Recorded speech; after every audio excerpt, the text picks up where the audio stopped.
दोस्तों, जब महाभारत का युद्ध आरंभ होने वाला था, उससे पहले रुक्मी, जो कि रुक्मिणी का भाई और भीष्मक का पुत्र था, पांडव के शिविर में आता है। यह द्रुम का शिष्य था और संपूर्ण धनुर्वेद का शिक्षा प्राप्त किया था।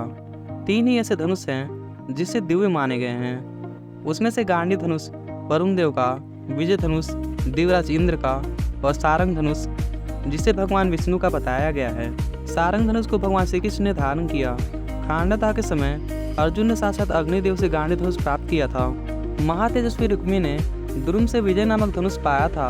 भगवान श्री कृष्ण ने अपने तेज और बल से मूरदैत्य के पाशों का छेद करके भूमिपुत्र नरकासुर को जीतकर जब उसके यहाँ से अदिति के कुंडल वापस ले लिए और 16,000 स्त्रियों और कई प्रकार के रत्नों को अपने अधिकार में कर लिया, उसी समय उन्हें सारंग नामक उत्तम धनुष भी प्राप्त हुआ था। रुक्मी विजय धनुष का भयंकर टंकार करते हुए पांडवों के शिविर में आया। यह वही रुक्मी था जो अपने बाहुबल के घमंड में आकर श्री कृष्ण के द्वारा रुक्मिणी के अपहरण को नहीं सह सका था। उसने यह प्रतिज्ञा करके कि कृष्ण को बिना मारे नहीं लौटूंगा, उनका पीछा किया था। फिर भगवान श्री कृष्ण के हाथों पराजित होने के कारण लज्जित होकर लौट गया था। वह एक अक्षौहिणी सेना लेकर शीघ्रतापूर्वक पांडवों के पास आया। पांडवों ने उसका विधिपूर्वक सत्कार करके उसकी भूरी भूरी प्रशंसा की। फिर रुक्मिणी ने अर्जुन से कहा, पांडुनंदन, यदि तुम डरे हुए हो तो मैं युद्ध में तुम्हारी सहायता के लिए आ पहुँचा हूँ। मैं इस युद्ध में तुम्हारी ऐसी सहायता करूँगा जिससे तुम्हारे शत्रु भयभीत हो जाएंगे। इस जगत में मेरे समान पराक्रमी दूसरा कोई पुरुष नहीं है। पांडु कुमार, तुम शत्रु का जो भाग मुझे सौंप दोगे, मैं समरभूमि में उसी का संहार कर दूंगा। मेरे हिस्से में द्रोणाचार्य, कृपाचार्य, भीष्म, कर्ण ही क्यों न हो, किसी को जीवित नहीं छोड़ूंगा।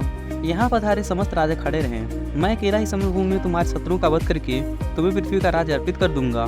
रुक्मी के ऐसा कहने पर अर्जुन ने उससे कहा, वीर, मैं कौरव कुल में उत्पन्न हुआ हूँ, विशेषतः महाराज पांडु का पुत्र हूँ। आचार्य गुरु द्रोणाचार्य हमारे गुरु हैं। इसके सिवा साक्षात भगवान श्री कृष्ण हमारे सहायक हैं और मैं अपने हाथ में गांडी धनुष धारण करता हूँ।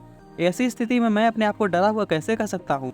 वीरवर, कौरव की घोष यात्रा के समय जब मैंने महाबली गंधर्वों के साथ युद्ध किया था, उस समय कौन सा मित्र मेरी सहायता के लिए आया था। खांडवन में देवताओं और दानों से जब मेरा भयंकर युद्ध चल रहा था, उस समय मेरा सहायक कौन था।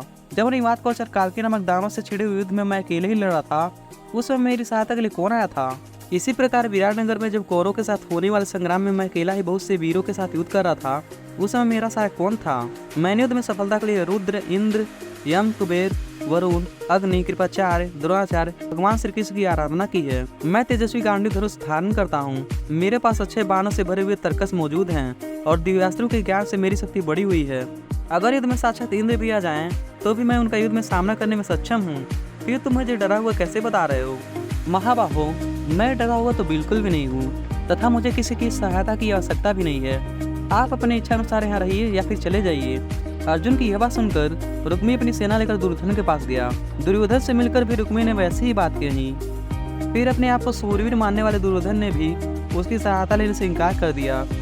उस युद्ध में 2 वीर ने भाग नहीं लिया, एक तो रोहिणी नंदन बलराम और दूसरा राजा रुक्मी। तो दोस्तों, उम्मीद करते हैं कि आपको ये वीडियो पसंद आया होगा। अगर वीडियो पसंद आए तो वीडियो को लाइक करें और ऐसे ही महत्वपूर्ण जानकारी के लिए हमारे चैनल को सब्सक्राइब करें। जय श्री कृष्ण।